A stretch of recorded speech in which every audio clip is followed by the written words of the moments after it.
So Kentucky just shocked the nation with a 25% drop in divorces. But the question, of course, is how and what exactly changed within the past few years. Well, back in 2018, Kentucky became the first state to flip the script when it came to custody. You see, instead of automatically giving the mom primary custody and dad every other weekend Disney dad role, as many of you have seen over and over again, the law made 50-50 custody the default. Unless there's proof of real or neglect, the court starts from equal parenting time. Here's why that's important. The more time dad spends with his kids, the less he will have to pay in child support. Before, divorces often meant that the mom walks away with the kid and a big child support check. After the law, that's not guaranteed anymore. Now critics, mostly women's groups, say this is unfair.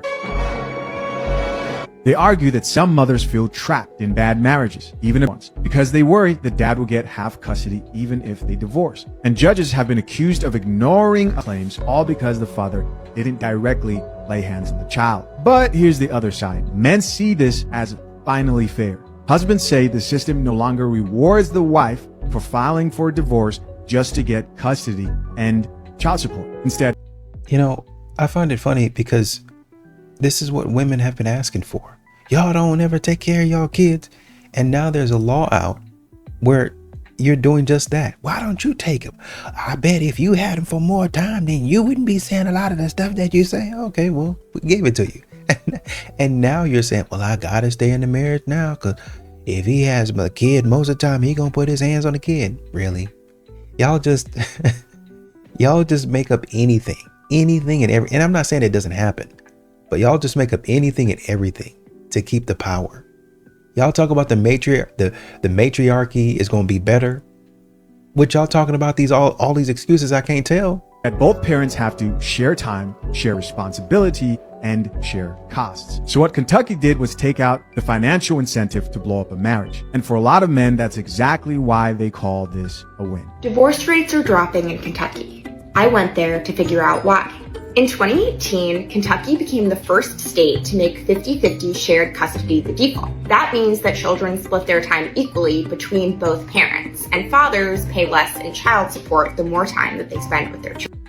It's Wall Street Journal, so they about to say something silly about how men are getting more than they should and stuff like that, but maybe I'm wrong. Children.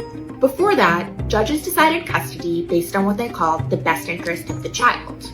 Fathers said that usually relegated them to an every other weekend arrangement, the so-called Disneyland dad effect, while mothers got to spend most of the time with their children. Since the law passed, divorce rates have dropped. Between 2016 and 2023, divorces in the state fell 25%, compared to 18% nationwide. It's hailed as a victory for fathers' rights, but the story is more complicated. Some critics of the law say that people are staying in marriages because they're afraid of leaving their children alone with a parent with a history of violence. One mom told me that her husband nearly died in 2023. She filed criminal charges and he was arrested. But less than 2 weeks after he got out of jail, a judge awarded him 50% custody of their son.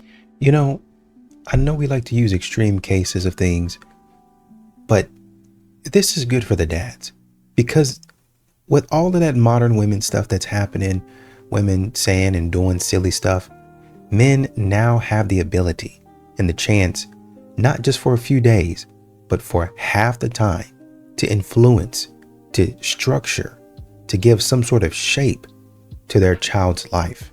I think they said there's a statistic somewhere, I can't remember exactly what it is, but single fathers, the structure of the child is a little bit better when they're raised by the dad. Right? And I think it's similar to a two-parent household.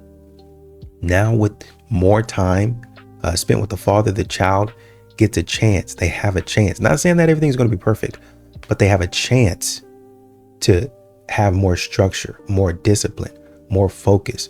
Not saying that you can't do it with the mother, but with the father, they play a distinct role in the child's life. I know modern women like to holler about I'm the mother and the father and Father's Day is for me and all that other foolishness, but we got to give dads their just due. Indicating that the abuse wasn't a factor since he didn't lay hands on the child. course The not. law has become a model for other states. Arkansas, West Virginia, Florida, and Missouri have passed their own versions of the equal custody presumption. Dads and not moms. Because dads walk into my office and they're like, I want out. Here's $5,000. Call me when you need me. When mom walks in, it's, I want his heart, his soul, every bit of his skin. I want all the money. I want the kids. I want to get him fired from the job. I want him in jail. I want him turned into the IRS. He's an a-hole loser who never loved me. And, oh, I don't have any money. You got to go to him to get it anyways. I like that distinction, because these modern women, they go in, like you said, asking for everything. I want every single thing that you can get from him. He doesn't deserve anything. He's a piece of trash. He's a loser. Just let me do my job. Let me fight for you. That's what you hired me for, or that's what you're consulting with me for. Dads will go in there and say, here's the money. You're the expert. I'm going to let you do your job. It's kind of funny because you can directly correlate that to what modern women do in the household when a man is trying to do something and a woman comes out there talking about, you sure that's where it goes? Are you sure that's how you start the lawnmower? Are you sure that it takes that type of gas? Yeah, I mow the lawn all the time. Oh, well, it ain't starting. That's why I'm fixing it. Why are you out here? Oh, you don't have to talk to me like that. I was just trying to help. They do. So you tell, once again, these modern women, nobody is spared. They're going to do the same thing to everybody. They're going to question everybody. They're going to expect more out of everybody than they expect from themselves. At this point in time, it's got to be the modern woman way. She fought so hard so that this man doesn't get 50-50, and she's screaming around about how she's so happy that she's got primary physical custody because she was looking at the 61,000. And she said, if I can get primary physical custody, then I can get access. I already got the kids, and now the kids allow me to tap in to $61,000. And when the arbitrator says, fine, I will give you the kids, she's like, yeah. And then the arbitrator says, okay, and I'm gonna give you $4,000, more than your kids need, $4,000 a month in child support. And y'all saw her reaction. This is up. She said, this is oh, come on. And look at Brian, like, maybe this one, I don't really care either way. Is it really This is such.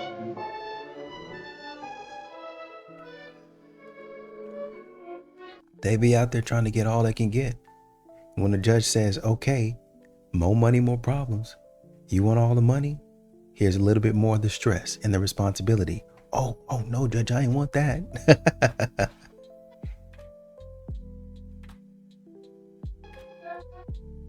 There are going to be people online that say you didn't get married because he wanted you to sign a prenup. Correct.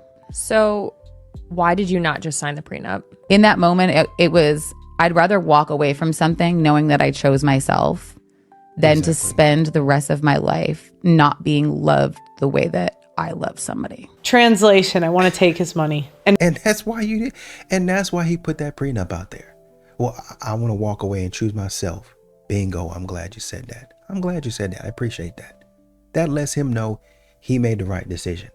Good on you, bro, for throwing that out there. I mean, it wasn't a decoy. It wasn't a trick. You was really going to have to sign that prenup. But now I see your true colors before I waste my money. And virtue signal while I do it. Somebody. Yep. Does anyone else find it funny or even a little strange that the second Kentucky added laws for, equality in child support and custody cases during divorce, the suddenly divorce rates dropped 25%? Yeah.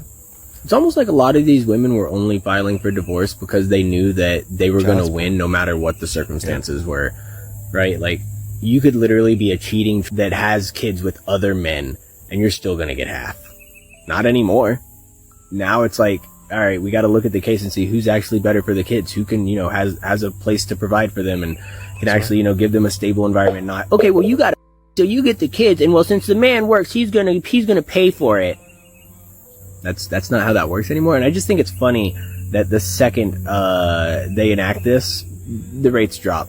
It's almost like if women can't have their life subsidized by their ex, they're more willing to try to make things work. I'll say this. This is just, for modern women and the way they think, this is just a setback, a minor setback. They gonna figure out a way to get around it and say some nonsense to where the law goes back in their favor. They never stop. They don't actually want equality. They want power over you. And don't be like, but women are staying in a relationship.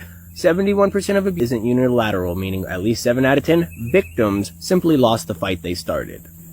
Not trying to cheapen what real victims go through, just saying that most of you aren't that. In rare cases, don't, justify the whole. Relationship, we broke up because he asked me to marry him, but then he asked me to sign a prenuptial agreement, and I said absolutely not.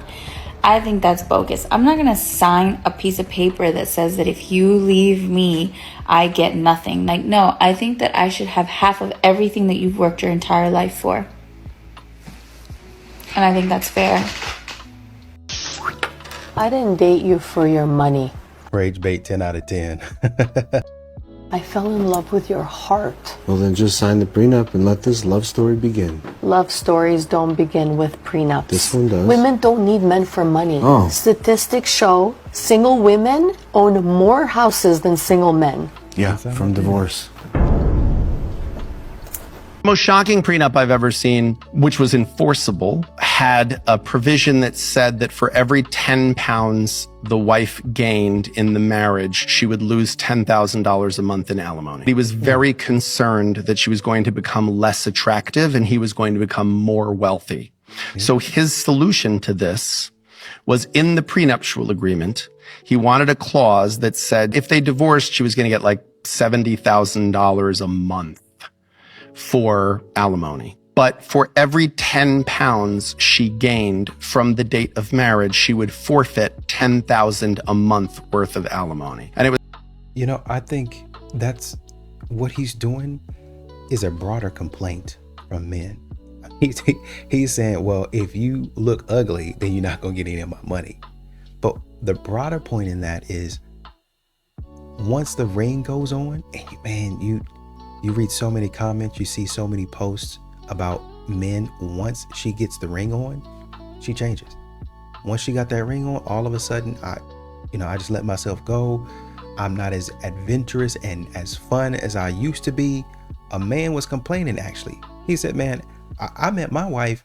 She was wild. She was out there. And I still took her. But over the years, I've been able to work on myself and get myself to a place where I'm making good money. I'm fit, I'm healthy, I'm in shape. And now when I want to do a lot of those things with her that she used to do with somebody else, she don't want to do it no more.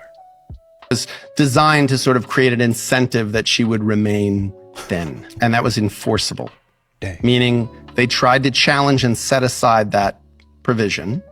And the court said, this is a disgusting provision. I don't know why you married this person, but it's enforceable. It's a contract. The two of you signed it and you had a right to sign it and you agreed to these rules, and they may be ridiculous rules, but you agreed to them.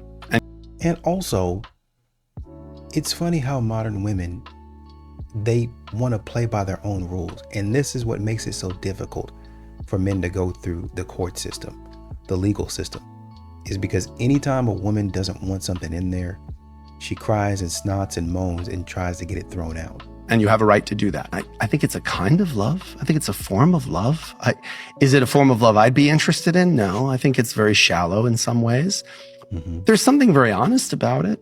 I mean, you can't argue with the fact that there's something very upfront about it. He was making very clear and putting in writing, here's the value you bring to this relationship. I consider your physical appearance vitally important to this relationship. And by the way, don't skip the other side of that equation. Thank you.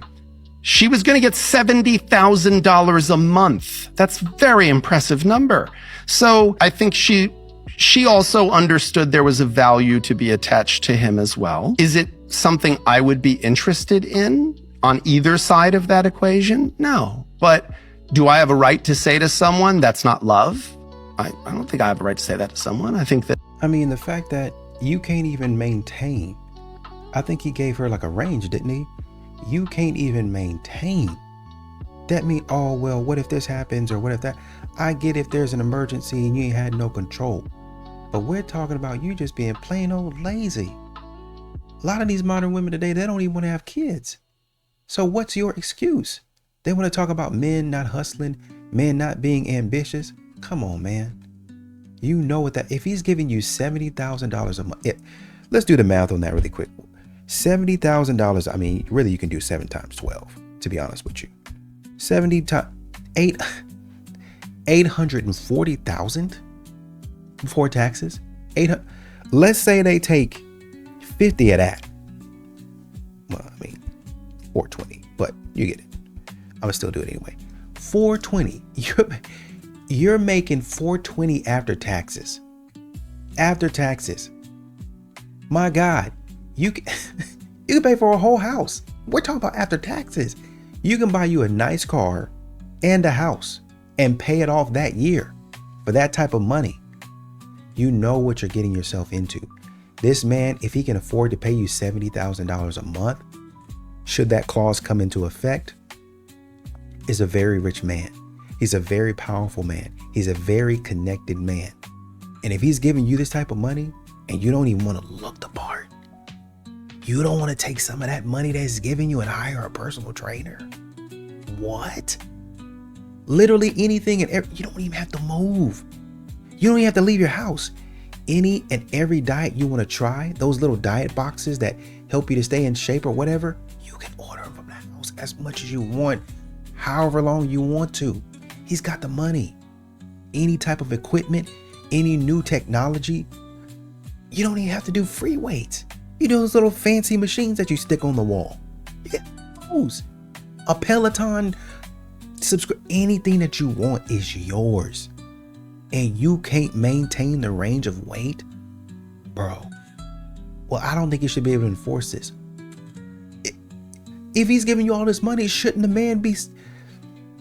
he be promised?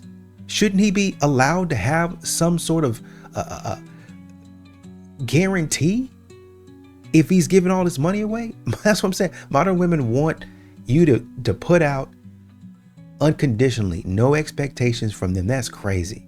That's crazy. That if this is an economy the two of you have agreed on. Did you know that equal shared parenting laws decrease divorce rates? Well, it's true, and Kentucky proved it. In 2018, Kentucky passed a 50-50 equal shared parenting law. And since then, divorce rates have slowly declined. 25% declined, to be exact. Now, I know what some of these crazy toxic women are out here going to say. Well, that's because women are locked in their marriages. No. That's because instead of walking away and thinking that they can weaponize the family courts to take the kids and get a ton of money, women realize that that's no longer possible in the state of Kentucky. So they're staying. They're working on their marriage. They're going to marriage counseling. And they're making it work in the best interest of their families.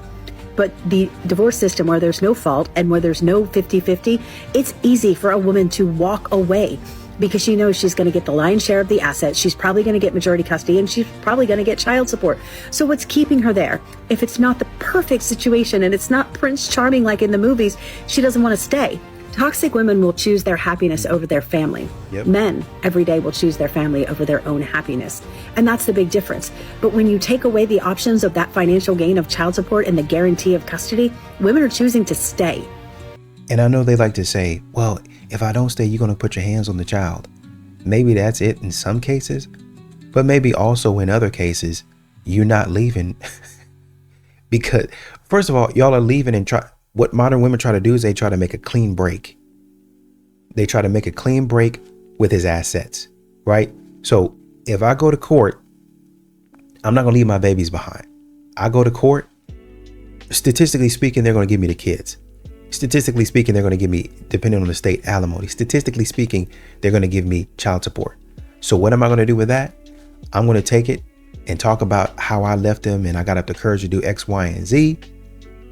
And I'm going to make a clean break from him. He's going to be a bum to me. I'm going to talk about online, even start a coaching program about how I'm the best, I'm the greatest, and I can teach you how to divorce a man and start your new life, glow up, love yourself, learn to love after divorce and all that other nonsense, and make a killing, make an absolute killing with bogus courses that I sell.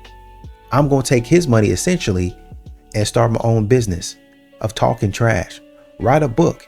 And because New York bestseller be putting up nonsense on there sometimes, not trying to throw shade, nonsense, you can be New York Times bestseller as a relatively unknown, as a nobody. Her story is inspiring. Her story is, it's one that we all want to be. We want to be a warrior like her. We don't want to go through the trouble and the struggle, but we want to be a warrior like her. Nonsense. Like I said, I understand that in some of these cases, they're staying to make sure the kid is okay. I get that. But at some point in time, y'all gotta make your own way. Make your own way. If you want to leave the man, do it on your own. Y'all are trying to, okay, I don't have to deal with him no more, but I can take his money, I can extract his resources, and I'm gonna weaponize the legal system, and I'm gonna get them to do it for me. And then I'm gonna laugh at him. If you're so confident and you're so upset about the situation, then leave with nothing. You ain't got nothing else. Don't try to take his stuff. But y'all are staying because the benefits have expired. That's what it is. Well, I guess it's not that bad. It wasn't. Now that it's essentially it's the same question that they ask on the street when you have people that say, would you sleep with this person for $100? And the man quickly say no. But the woman will say, oh, I don't know, for $100, I'd have to think about it. When they ask those questions about, hey, do you have a hall pass? Would you give him a hall pass? Or would you, if your significant other, if your wife gave you a hall pass, would you take it? No. A lot of these men answer, no, I wouldn't take it. But then the woman, you ask her, oh, well, you know, I'm being honest, I would have to. We know. In the absence of consequences, we know that what you would do. If your husband would allow you to do it, because you're already thinking that way. A dude asked her, I think she was engaged. He was talking to her about a hall pass or something like that, or if you could sleep with anybody or something like that, then who would it be? She named a celebrity, and he was like, it can't be any celebrities. And then she was like, oh, well, then never mind, then I'm married. What? What? So the caliber changes it? Oh, yeah, no, if anyone's a celebrity, I don't want him. I'll stay with my man. This is the exact same thing, but it's divorce. Oh, wait, what do you mean? I can't take his money? You mean I can't take his finances or his assets? You mean that he's still going to have a substantial amount of influence over the kids and I can't indoctrinate the kids against him? Oh, well, I guess I might as well stay because it doesn't seem like there's a benefit to it. Exactly. I wonder why them numbers didn't decrease. I'd love to see this study. Now, I don't know if this is true or not based off the comment, but if it is true, I wouldn't be surprised. I think it's a combination of many factors: COVID, technology, isolation, loneliness, all the things that probably have contributed to this statistic. But now that we have the awareness, how can we encourage people to approach others in a kind, respectful way? I think fear is really what holds us back at the end of the day. So how can we encourage people to not let fear get the best of them and to shoot their shot in life? And this can go with romantic relationships, but even platonic ones. A lot of people complain how it's so hard to meet new friends and make new friends. But how often are people actually putting themselves out there to initiate the start of a friendship when that friendship is not from a shared social circle or just matter of convenience and proximity? We need to start approaching other people in a kind, respectful, and easy way. After all, we're wired to be social creatures. So there's a dude in the comments basically going back and forth with another guy. And one of the points that his original statement was men are weak. Not weak, but it's a weak excuse to say that women are the problem for this. To say that just because a woman says she doesn't want to be approached means that you stop approaching. The point is you're afraid of rejection, right? And another guy came in and said it's not really a weak excuse. Women have told us that and we're following it. And he comes back to say a couple of things, but he went on to say a whole bunch of young men who aren't getting laid. We have men that have no friends, young men that have no friends. and they make it everyone else's problem, right? Then there's people like me who say, hey, bud, you're the problem. Change, please. And here you go, basically saying no. So he's saying, there's people out there that make excuses about why they're not approaching women. And then there's me, where I come in and I say, hey, fix yourself, do what you need to do, man up. Basically, that whole approach.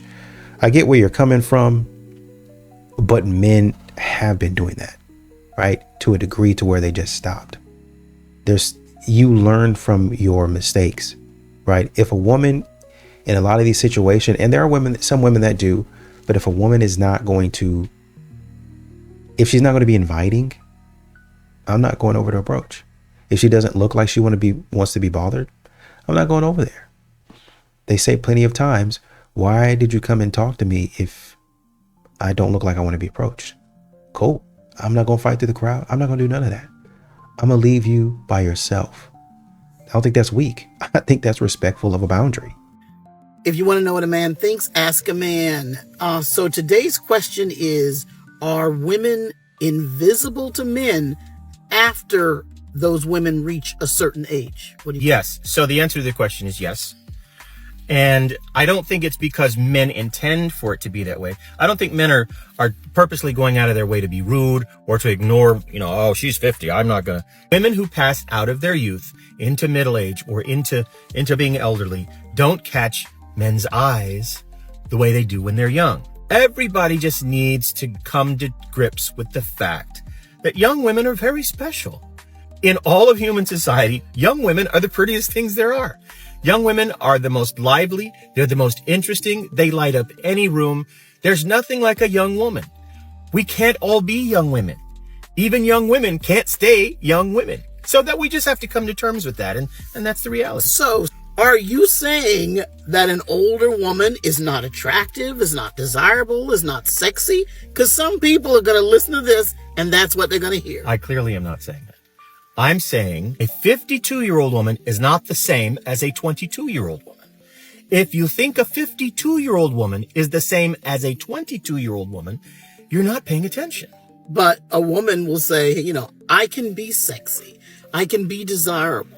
I can, there are women who are in that age group who are looking to find their person, to get married. Let's stop saying find their person. If you mean find a man, say find a man. Find a man. Okay? All right. Okay. All right.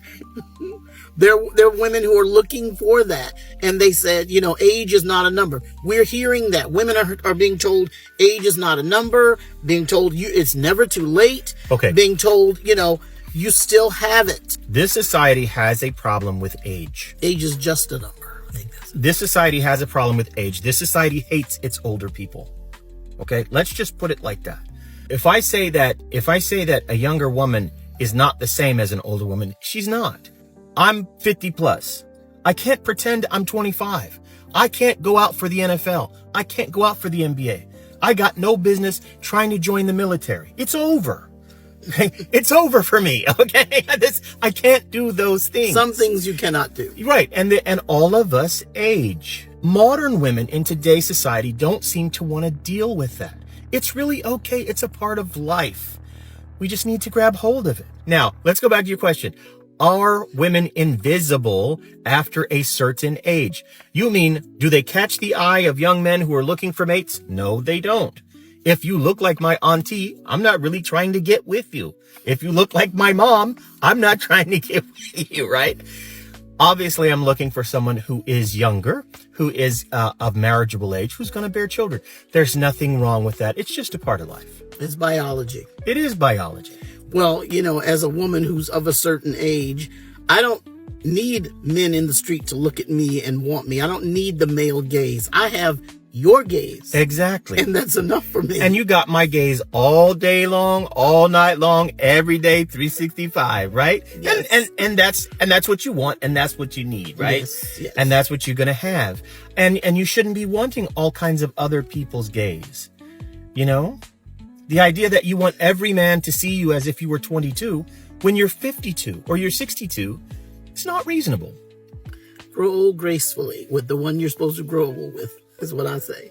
And there you have it. As a young woman, you have different strengths than an older woman. You just do. And older women, instead of trying to play the young woman's game, need to play to their strengths. This is not me. And it doesn't mean that you have to rush in there and pick the wrong guy, but too many women get out here and they don't do any picking. They just chill out. They think they're going to look the same forever. And when they get older, they try to play the young woman's game. And you can't compete on that. You got to try to compete on something else. You still steady trying to get the man that you'd have gotten in your younger years. You can't have him. He's not on the same level as you. You got to let that go. Embrace who you are. Don't date men who are passionate about video games. The common denominator with women who are at their wits' end with their useless fucking husbands are the video games. I used to say don't date men who play video games at all. And you know what?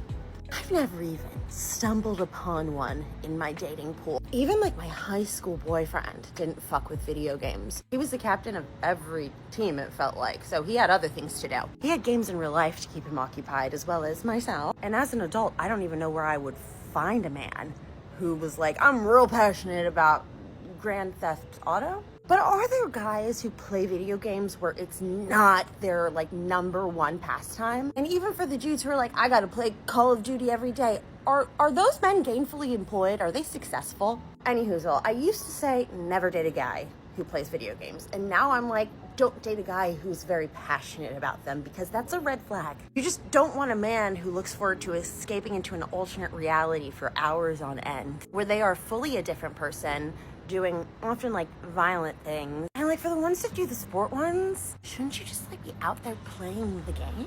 Go get a team together, sweat a little. Don't pretend to play us. It's just, it's also the least sexy thing in the world. It's gross. Unless you're Taylor Swift sitting next to Travis Kelce, who's actually an NFL player while he plays whatever the NFL game is on a PlayStation. It's gross. It's disgusting.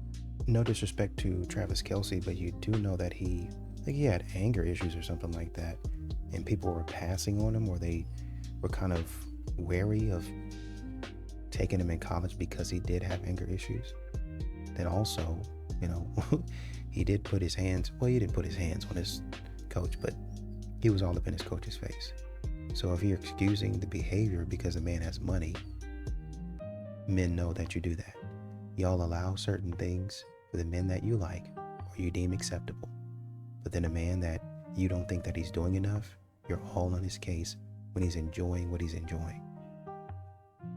Why don't y'all go watch y'all show and let him play his game? I made a TikTok talking about influencers make too much money, and a lot of the girlies are like, you're just mad because you want to be an influencer. You're just mad. You could not influence a thirsty person to drink water. Like, what? Like, y'all think that being an influencer is just about getting people to buy stuff, or like, and y'all lives literally don't even be aspirational. Like, no, like you're just a gets her hair done. Like, you're just another that gets her hair done. You're just another that got her makeup done. You're just another that went to Pilates. You're just another that meal prepped. Like, do y'all think y'all are different? Like, I genuinely don't understand. Like, what do y'all think y'all are influencing? Do you know how many pages that you could find on TikTok that they're all posting the same shit? Y'all are not different. Y'all are not influencing nothing. Y'all are just copying other people. Y'all don't even go to Pilates because you want to go to Pilates. You go to Pilates because it's trending. Y'all have no actual personalities. Y'all don't actually influence. You guys are not aspirational at all. They are influencing, but they're a funnel is what they are. Companies say, well, first of all, there's women that see this type of lifestyle on TV, and then they see a woman living it on TikTok, and they just watch. I just want to watch this more than, like, there's a show about it, but I want to watch it over and over and over and over again. So it's a TikTok about it. Shoot, I want to continue to watch that. And so when you see somebody, a woman, I mean, they're not really saying a whole bunch. They're doing the things that these women that are watching them want to do. They're saying the same thing. They're drinking the same thing. I mean, shoot, if a woman goes and gets a pumpkin spice latte, shoot, I'm going to go get a pumpkin spice latte because I want that life. I'm trying to match up to that life as close as possible, even if I'm doing it on a budget. That's why you have so many makeup tutorials. That's why you have so many get ready with me tutorials, because women are showing, well, I saw, I don't know, Sandra Bullock wear this dress. And I went and I got something off of Shein or whatever you say it. and I made it look like this, so it's kind of close. Shoot, I'm going to do the same thing. I'm going to follow you. I'm going to get that same dress, and I'm going to get as close as I can to what the celebrity looks like. And now, because you're doing what she's doing, and then I'm doing what you're doing, you're my celebrity. You're my influencer, effectively. So when you come out with a product, I follow that. That's influencing. Why? Because I want that lifestyle. You're living that lifestyle. You're the closest thing that I know to that lifestyle. So these modern women think if I follow, say for instance, Sheer 7 or some other dating coach that's telling you to treat men a certain way, do this, get the man. Some of these women don't even want to do that. Some of these women don't want to be involved in that. But they're like, man, I see all of these other less attractive, there's a lot of women that say this, less attractive women doing this, and I'm not getting anywhere. Let me go ahead and start acting a fool. Let me go ahead and start messing around with men that I'm not married to. I mean, I got a baby, but that was a risk that I'm willing to take. Maybe somebody will see my value and just love me for me. It doesn't work that way. That's what they're influencing these young ladies to do. That is an influencer. I get where you're coming from, but these modern women are trying to live lives that they have no business trying to live. And they're ending up in the same place 20, 30 years from now that their moms, single mothers, did, that the grandmothers did, regretting their past history and their mistakes and seeing the man that they want pass them by. Okay, so a lot of the girls are doing y'all's non-negotiables in dating, and I'm starting to see why they saying like we live in like fairy tales. Like men are like saying that our expectations are like unreal. Cause why do I keep seeing a pattern of girls saying that they expect flowers on the first date? Like it's a non-negotiable for them to get flowers on the first or second date, and if they don't get flowers on the first or second date, then the man is cut off. Like, are y'all living in the same world that I'm living in? Cause this is a breadcrumb apocalypse, breadcrumb era. Like, I feel like all of them have like gone on strike for like dates in general, like especially dinner dates. Like men have completely gone on strike. Like they're not doing it. It's either a free date or not every man, but like most men, like they're either going to suggest a free, cheap, under $20 date, or they're going to try to text and call you to death. So for y'all to be saying that y'all are expecting flowers, like let a man take you on 2 nice dates, but on the second date, if he doesn't get flowers, he's cut, is crazy. Like, are y'all letting these men that y'all dating notice? Like, do they notice in advance? Like, are y'all telling them like, hey, like if you don't get me flowers, you're gonna be cut off? Like, are y'all really like begging for flowers? And then doesn't even count if you have to tell him. Like, it's one thing to say it would be really nice, like I would know like this is my guy if he, you know, brings me flowers on the first and second day. Like this would be like ideal for me. Like, but to say that it's non-negotiable is absolutely insane. Like y'all have to, I know y'all single. I'm not gonna lie, I know y'all are single for real. Like the girls demanding flowers on the first and second date, I know y'all are single. Like y'all are gonna be single for a long time, especially if y'all not letting these men know in advance what y'all expecting. Like that's like crazy to me. Like let me know, like is flowers, is expecting flowers like it's non-negotiable, is that crazy to y'all? Like, or is that like the norm? Let me know. I think the problem with that, well, let me read this comment that a guy said. He said also lots of women just want free dinner dates. They'll lead you on, and after the date they'll see they don't know what they want. They'll say that they don't know what they want, and it's a waste of time. That's true.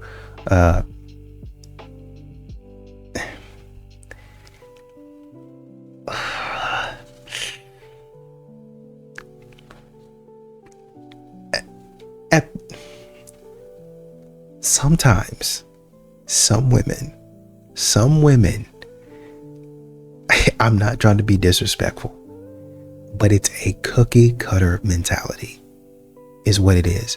If he don't bring me flowers like I saw on Instagram, we just talked about influencing. If he don't bring me flowers like I saw on Instagram, I gotta cut him off. Because the woman, the life that she has that I want, her man brings her flowers. Her man brings her a pumpkin spice latte. Her man gives her these little trinkets of love. And I gotta have that or else it's not real. Never mind asking mama and daddy. They've been married for 30 years. how their love life started. They can tell you, but you're not going to listen. Oh, well, it's not the same. I want a man to do X, Y, and Z for me. You don't have to have that. Your dad took me out for ice cream. We've been married for 30, 40 years. 30 years we've been married. We've been together. We had you off of ice cream. He just took me to ice cream. Oh, did he ever take you out to dinner? No, I mean, he took me for a burger. We went to a nice burger shop. But we just hung out. We went and got coffee. We just sat and talked for hours. We'd be on the phone for hours. He'd just come over and we'd hang out. We'd watch a movie and we'd just sit and eat popcorn and drink drinks. And we'd make our own little movie night. Jesus Christ. Anything that you do, if you really like the person, anything that you do can be made a date. Oh man, we were walking in the woods or we were walking on a trail and we saw a nice place to sit, and he said, hey, you want to sit here and watch the sun go down? And I said, yeah. And it was a magical moment for us. Dog, man, come on. It's not that hard. Y'all be demanding stuff and you're not there yet. Y'all be looking for stuff and you're not there yet, man. And I'm not trying to be disrespectful. I'm not trying to say that the man don't need to give you flowers. He don't need to take you on nice dinner dates. But my God, at least let him get to an anniversary first. Shoot, I mean, God, dog, what's so wrong about being taken out to dinner on an anniversary, on a special occasion? What's so wrong about y'all? Say, for instance, y'all been dating for a month or something. I don't know. Or maybe that 4th or 5th date, he take you out to a nice restaurant. Oh, he took me here and he asked me to be his girlfriend. It's a memorable moment. But having to take you out on a first date and all the bang and the flash and the hoopla comes all up front, you don't need it, man. This is a PSA. If you're in my comments or DMs talking about some mommy milkers, mommy milky, you're getting blocked immediately. Like, don't get me wrong, I will always appreciate a compliment, and I know I post thirst traps sometimes. I'm like, yeah, it's fine if you want to be a little freaky in the comments. Like, it's okay. Like, keep it to a regulated level of freak, please. But I cannot stand the mommy comments, especially since it always comes from the ugliest man you've ever seen. And the thing is, like, it'll be on talking videos. Like, again, I get the thirst traps, but like the last video I posted is I'm just talking about like a TV show, and it's like milky mommy, die. Like, actually, it's really gross, and like these are grown-ass men too. Like, I just don't understand where some of y'all be getting the nerve. Like, did your parents not teach you fucking better than to not talk to women like this, especially strange women that you don't even know? Like, I am a stranger. But yeah, that's the PSA. I will block you instantly. Like, do not play with me. Like, I used to be like, oh, well, you know, it's increasing my engagement. No, blocked. You will get blocked instantly. Don't even try me. Now, when a man see y'all posting stuff like this, y'all gonna get upset. Y'all gonna be like, oh, he giving me the wrong attention. But you put yourself out there. You sitting up here complaining, and I hope it's a joke. But y'all putting yourself out there to be thirsted over, and y'all gonna get, oh, why can't the man that I want? Okay, it's your world.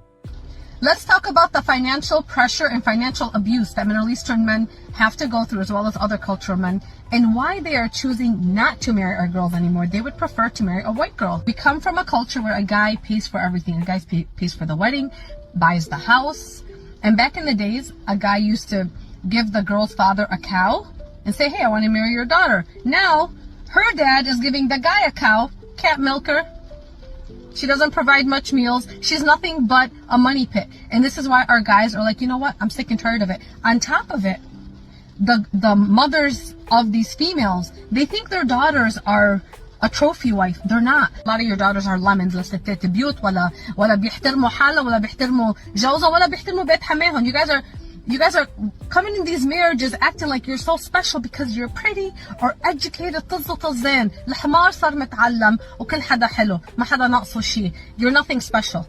Okay, our guys have been with so many beautiful girls. 1, 10, 20, it's all the same. At the end of the day, if he's not coming home relaxed mentally, منو شايفك قدامه. He would give anything to give you back to your parents. God knows your mother عم تلعب براسك too. This is also another problem. You guys are very good at bashing the guy's mom that is speaking up. Oh, my mother-in-law is way too opinionated. But these mother-in-laws that you guys are bashing are the mothers that sacrifice financially so that their kids can have a better life than them. Our guys are sick and tired of it.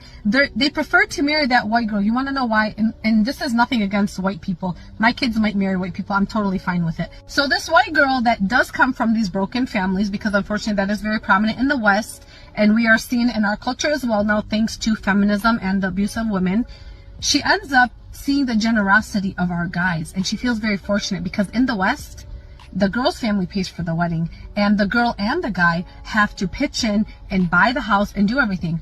She sees our men providing, and she's like, oh my God, I feel so lucky. She's very fortunate to have this. Our men's generosity is unmatched. Nobody can deny that. But you know what else she's very happy about? Or very, I should say, not as repelled? When the guy's mother gives his opinion on anything, the girl is overwhelmed with the family support that we have. She doesn't necessarily block what her mother-in-law is saying because her mother-in-law is saying it. Our girls do that. Our girls are so traumatized and damaged from their mother's experience that they automatically put an X on the mother-in-law. A white girl is so impressed with how close-knit our families are. She's actually happy to have that family support. Here's the difference. And a lot of these guys are starting to notice it. Our girls have become so high maintenance.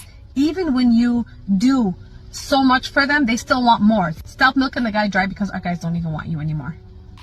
I mean, she ain't lying. I mean, honestly, you can add black people. You can add black people to the list. You can add white people to the list. You can add Hispanics. You can add Asian. You can add all of them. All of them acting a fool. So, I mean, at this point, some of these brothers like, hey man, can we trade? Hey, let's get a pool of women that want to be wives. Where can we go to find a pool of women that want to be wives?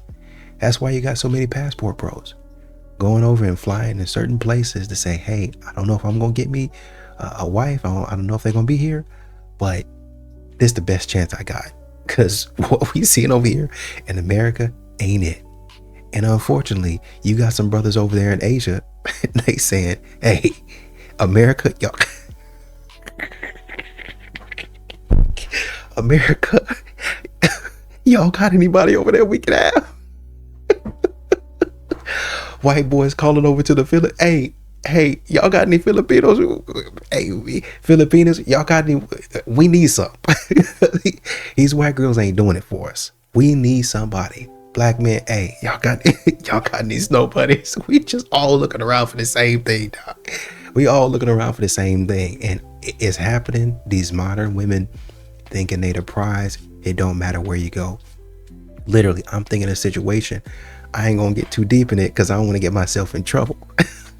But I'm just saying, these modern women out here, they parents think they the best. They the brightest. They the most beautiful. And sometimes they do be educated. They are beautiful, right? Not taking that from you, but it's not all about you. It's not all about you. The grief that you be giving men, and then a man has to take you on, he has to pay for everything, and he gets nothing in return. You don't want to give him any in the bed. You don't want to cook for him. You don't want to clean. You don't have no children with him. You don't want to do nothing. You just sit there. Who wants that?